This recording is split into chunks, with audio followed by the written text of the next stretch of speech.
আসসালামাইকুম দর্শক মন্ডলী, আমি বর্তমানে আছি ফরিদপুর জেলার তাম্বুলখানা গ্রামে, যেখানে কবি পল্লী কবি জসীমউদ্দীন জন্মগ্রহণ করেছে।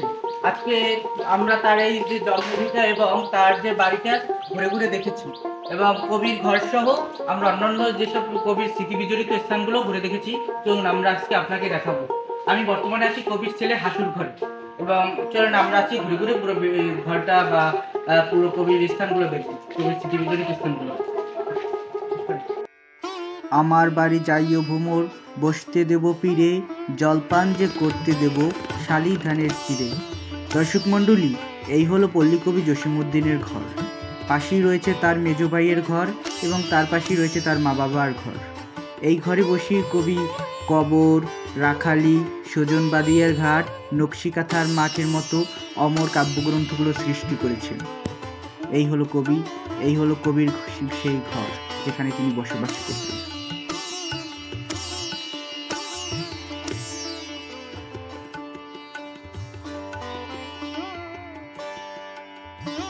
প্রতিদিন অনেক দর্শনার্থী এই পল্লীকবি জসীমউদ্দীনের বাড়ি ঘুরতে আসে। পাশেই রয়েছে একটি ঢেকি ঘর। তার পাশের এই ঘরটিতে বর্তমানে জাদুঘরের মতো কবির ব্যবহার্য জিনিসপাতি রয়েছে।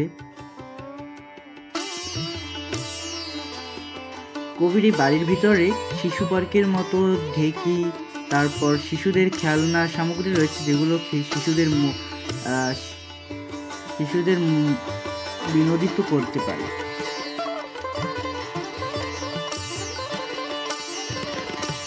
এই হলো কবির ছেলে হাসু ও বাসুমণির স্মৃতিঘর।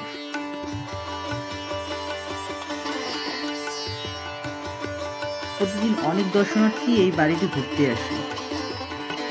অনেক পর্যটকই বসে রয়েছে এখানে, ওখানে দেখতে পাচ্ছি আমি। সামনে একটি সংগ্রহশালা রয়েছে, যেখানে কবির ব্যবহার্য জিনিসপাতি এবং অনেক কিছুই রয়েছে। চলুন আমরা দেখি ঘুরে।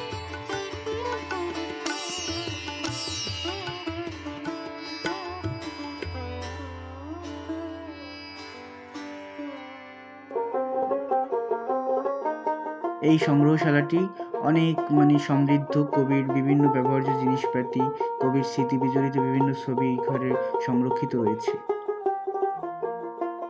কত মানুষ প্রতিদিনই দেখতে আসে এই কবির স্মৃতি বিজড়িত স্থানগুলো।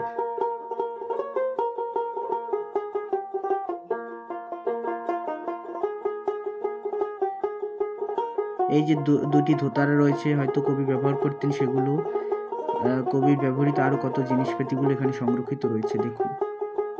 এছাড়াও রয়েছে পল্লী সংগ্রহশালা, যেখানে এই যে পল্লী কবির ব্যবহৃত জিনিসপাতি, পল্লী কবির পল্লী মানুষের ব্যবহৃত জিনিসপাতি সামগ্রী। বর্তমানে আছে কবির ব্যবহৃত ঢেকি পাড়ে, ঢেকি পাড় দিয়ে বিভিন্ন চাল থেকে গুড়ি করতো, তারপর পিঠা পায়েস ইত্যাদি বানিয়ে খেত।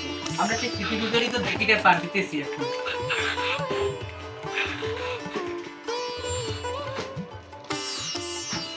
আসলে ঢেকিতে পাড় দেওয়ার একটা অন্যরকম একটা মজা আসতেছে, মনে হচ্ছে সেই গ্রাম বাংলায় বা পুরাতন সময় থেকে গেছি আমরা আবার আরেকটি সংগ্রহশালাতে এসেছি। এখানেও কবির ব্যবহৃত জিনিসপত্র, তারপর কবির বংশধরদের ছবি, কবির বিভিন্ন স্মৃতিময় ছবিগুলো সংরক্ষিত রয়েছে। এই যে বিভিন্ন বই, তারপর জিনিসপত্রগুলো দেখতেছেন, এগুলো কবি ব্যবহার করতেন, কবির পরিবারের মানুষ ব্যবহার করতেন। এই যে কবির বংশ তালিকা এখানে রয়েছে, কবির কে আত্মীয় কে, সবই এখানে সংরক্ষিত আছে। এই যে জিনিসপত্রগুলো কবি পল্লীর মানুষ ব্যবহার করত বা পল্লীর মানুষের সাথে জড়িত জিনিসপত্রগুলো সংরক্ষিত রয়েছে। আমরা জানি পল্লীকবি জসীমউদ্দীন কিন্তু একজন মিডিয়া ব্যক্তিত্ব ছিলেন। তিনি বেতারে কাজ করতেন।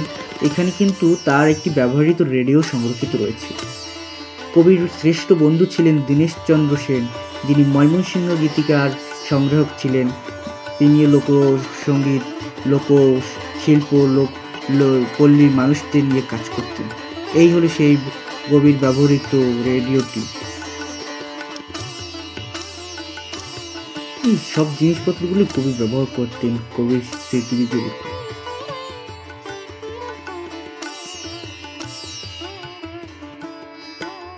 আসলে সুন্দর। আসমানিরে দেখতে যদি তোমরা সবে চাও, রহিমউদ্দির ছোট্ট বাড়ি রসুলপুরে যাও। এরকম অসংখ্য কালজয়ী কবিতা এবং কবির উক্তি বিভিন্ন স্থানেই রয়েছে। এই বাড়িটি লেখা বিভিন্ন স্থানেই রয়েছে। আবার রয়েছে এই যে আই ছেলেরা আই মেয়েরা ফুল তুলিতে যাই, ফুলের মালা গলায় দিয়ে মামার বাড়ি যাই। এরকম অসংখ্য লাইন উক্তি কবির এই বাড়ির বিভিন্ন স্থানে লেখা এবং সংরক্ষিত রয়েছে। এই যে কবরস্থানটি দেখতে পাচ্ছেন, এটি হলো পল্লী কবির পারিবারিক কবরস্থান। এখানেই কবি সাহিত্য আছে কবির পরিবারের অনেক সদস্য। আমরা চলুন ঘুরে দেখি কবরস্থানটি।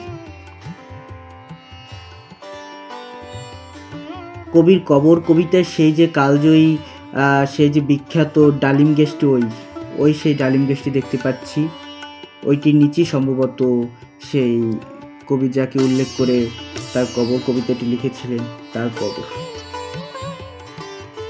এই উপর থেকেই পুরো দেখতে পাচ্ছি কবির বাড়ি। এইখানে তোর দাদির কবর, ডালিম গাছের তলে 30 বছর ভিজিয়ে রেখেছি তুই নয়নের জলে। ওই সেই ডালিম গাছটি। এখানেই কবি সাহিত্য রয়েছেন, এই সেই কবির কবর। এবং এছাড়াও রয়েছে কবির পরিবারের অনেক সদস্যের কবর। কবির বাড়ির সামনেই রয়েছে একটি কবির মুরাল। অতঃপর আমরা ছেড়ে যাচ্ছি কবির তাম্বুলখানা গ্রামটি।